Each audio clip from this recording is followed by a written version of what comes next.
What's going on, hooligans? It's M Speed here, and Atlas is laying down. It's New Year's Eve, and I can't do anything but get ready to do this unboxing for you. But first, I want to go over a few vehicles and a few things. So, the Max is broken, thanks to my pops. I let him drive it, no fault of his own. He hit something, it broke the little carrier hubs. I got aluminum ones on order. I found them, and I just ordered them. So I got red aluminum ones on order. They'll be here in, I said, like 3 to 5 days from GRP. And then I will also show you guys those when I get them and do the install. Another thing, the RedCat Camo X4 is right here. I was about to clean it up on the bench, but I figured I would give you guys a quick overview on it and what my U4 rig looks like going into the 2020 season, my very first U4 official season. So without further ado, let's get that on so we can get this unboxing done, because I'm excited to get this thing out.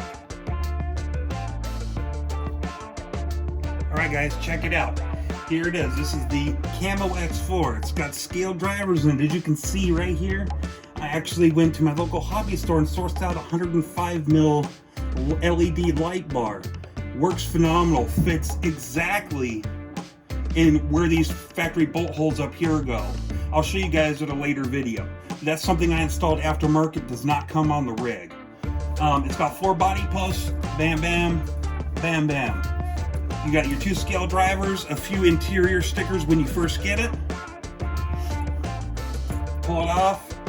As you can see right here, that is where the lights plug in, and I routed it right through here. Okay, I'll set this off to the side. It's got a lot of scale detail, and I really like the paint job on the truck. Okay, when you first get it, this is the battery tray. When you first get it, this battery tray is actually sitting here between the rear grasshoppers, or spring perches. But I moved it down here to get a lower center of gravity and get the weight a little more forward on the rig, and to see how I like that. A few things. So at the first U4 event, I broke it right here. The rear grasshopper. I have one on order. It'll be here. They don't make one in metal, so I got one in plastic. As you can see right here, the rear grasshopper broke at the last race that I was at. So I'm going to go ahead and repair that before the season starts for 2020. Like I said, the parts are on order, and I've already had to replace the chassis as well. I let my dad drive this one as well, and he may or may not have hit something. It was all fun. I mean, it is what it is. It's RCs, they're meant to break or whatever, but we broke it. I got a new chassis on order before the race started. Spent all night tonight before the race actually swapping everything over to the new chassis. But that was driver error, not necessarily anything with the truck's durability. I find the servo to be very capable. It's not super strong, but it's definitely capable enough for what you're doing with this rig. Tires are okay, the foams kind of suck. I got rims and foams on the way for this thing. And then I'll boil these tires off and then swap them over to the new rig. Anyway, so now we got all this. There's, fake kind of, aesthetic light buckets here in the front bumper. It's got one real cool feature is on a truck at this price. It has bleed screws at the top of the shocks. So when you're changing out your shock oil, you can get it properly bled, and I mean properly bled. Yeah, they're ABS plastic shock mounts up here, but with that bleed screw in there, I think it's so far I've not had any problems, and the travel on this, suspension on this is second to none.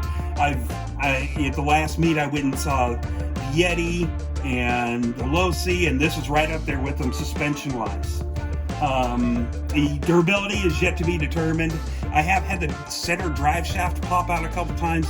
I don't know if that's because there's too much chassis flex in the middle, or if it's just simply too short. Then I can fix that. Let me flip it around for you guys real quick. You guys can see that it's solid rear axle. Okay, solid rear axle, lock diff, lock center diff. Everything is, I believe everything is locked for the U4. I mean, correct me if I'm wrong in the comments, but I mean, I could be completely wrong. But it is 3S capable, brushless system in here, and it is quick, guys. This thing is 30 to 35 miles an hour. This thing is fairly quick. That's stock gearing as well. 3S LiPo stock gearing. That's how quick this thing is. So, my overall thoughts so far could be a little more durable, but I mean, I drove this thing improperly. That's why it's broken. But can I knock it? As far as durability wise, no, not for what I put it through. Would I like to see more metal and aftermarket parts for this?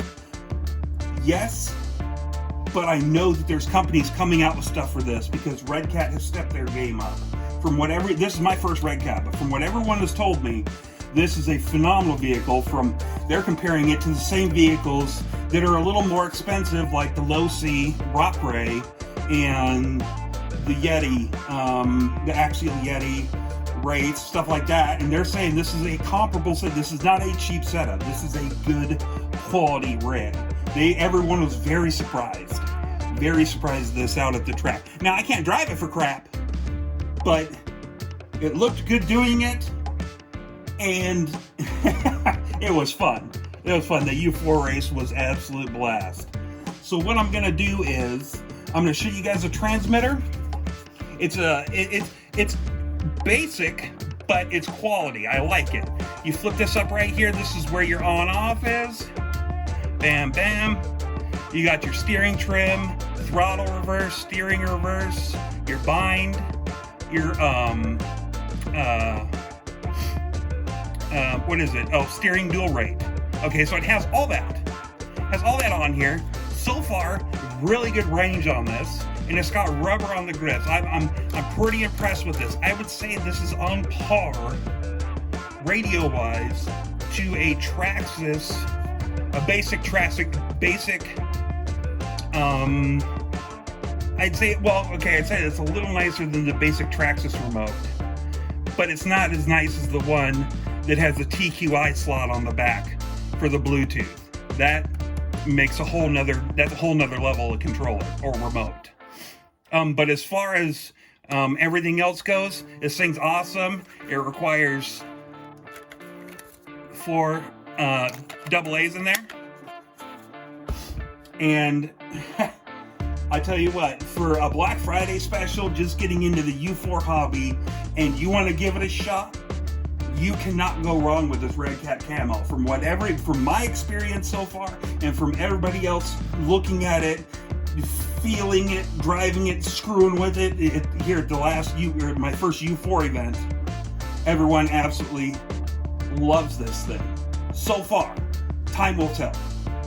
But now, I'm going to get my next video on of the unboxing of my new bad boy. Okay?